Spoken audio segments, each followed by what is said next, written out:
EPFO. अगर आप भी प्राइवेट कर्मचारी हैं तो आपको ईपीएफओ की इस कैलकुलेशन को समझ लेना चाहिए, जिसके बाद आपको रिटायरमेंट के बाद पूरे 69.87 लाख रुपए का फायदा होगा। आइए समझते हैं रिटायरमेंट को लेकर ईपीएफओ की इस कैलकुलेशन को। EPF calculation. निजी क्षेत्र में काम करने वाले सैलरीड कर्मचारियों को रिटायरमेंट बेनिफिट के लिए एम्प्लॉयड प्रोविडेंट फंड ईपीएफ एक दमदार स्कीम है। संगठित क्षेत्र में कर्मचारियों के ईपीएफ अकाउंट में कर्मचारी और कंपनी यानी कंपनी दोनों की तरफ से कंट्रीब्यूशन होता है। ये कंट्रीब्यूशन बेसिक सैलरी जोड़ डीए का 12-12% होता है। सरकार की ओर से हर साल ईपीएफ की ब्याज दरें तय की जाती हैं। वित्त वर्ष 2022-23 के लिए 8.1% सालाना ब्याज तय की गई है। ईपीएफ एक ऐसा अकाउंट है जिसमें रिटायरमेंट तक धीरे धीरे बड़ा कॉर्पस बन जाता है। 25 रुपए हजार बेसिक सैलरी पर रिटायरमेंट फंड। मान लीजिए आपकी बेसिक सैलरी और महंगाई भत्ता 25,000 रुपए है। आपकी उम्र 30 साल है और रिटायरमेंट की उम्र 58 साल है। ईपीएफ कैलकुलेटर के मुताबिक अगर रिटायरमेंट तक ईपीएफ पर सालाना ब्याज 8.1% मिलता है, साथ ही हर साल औसत सैलरी ग्रोथ 10% रहती है, तो रिटायरमेंट पर आपके पास संभावित 1.68 करोड़ का फंड बन सकता है।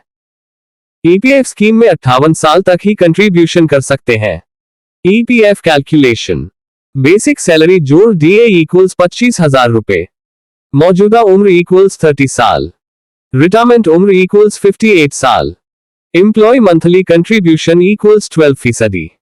Employer monthly contribution equals 3.67%। EPF पर ब्याज दर इक्वल्स 8.1% सालाना। सालाना सैलरी ग्रोथ इक्वल्स 10%।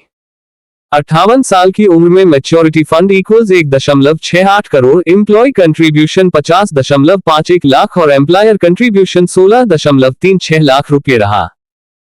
कुल कंट्रीब्यूशन 69.87 लाख रुपए रहा। नोट: कंट्रीब्यूशन के पूरे साल में सालाना ब्याज दर 8.1% और सैलरी ग्रोथ 10% ली गई है।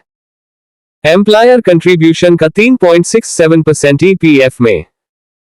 ईपीएफ अकाउंट में एम्प्लॉय की बेसिक सैलरी और डियरनेस अलाउंस महंगाई भत्ते का 12% जमा होता है, लेकिन एम्प्लॉयर की 12% की रकम दो हिस्सों में जमा होती है।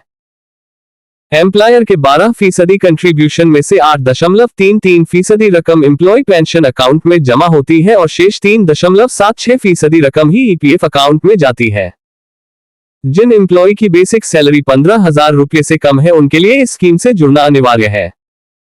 पीएफ पर कैसे होती है ब्याज की कैलकुलेशन?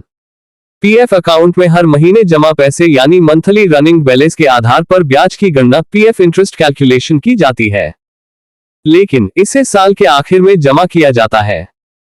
ईपीएफओ के नियमों के मुताबिक चालू वित्त वर्ष की आखिरी तारीख को बैलेंस राशि में से साल भर में अगर कोई राशि निकाली गई है तो उसे घटाकर 12 महीने का ब्याज निकाला जाता है। ईपीएफओ हमेशा खाते का ओपनिंग और क्लोजिंग बैलेंस लेता है। इसका आकलन करने के लिए मासिक रनिंग बैलेंस को जोड़ा जाता है और ब्याज के रेट 1200 से गुना कर दिया जाता है। डिस्क्लेमर: यहां ईपीएफ कैलकुलेशन का फंड अनुमानित है। ब्याज दर में बदलाव, रिटायरमेंट की उम्र कम होने या औसत हर सालाना सैलरी ग्रोथ में बदलाव से आंकड़े बदल सकते हैं। वीडियो में जानकारी अच्छी लगी है तो प्रदीप एजुकेशन को लाइक सब्सक्राइब जरूर करें। वीडियो देखने के लिए थैंक्स।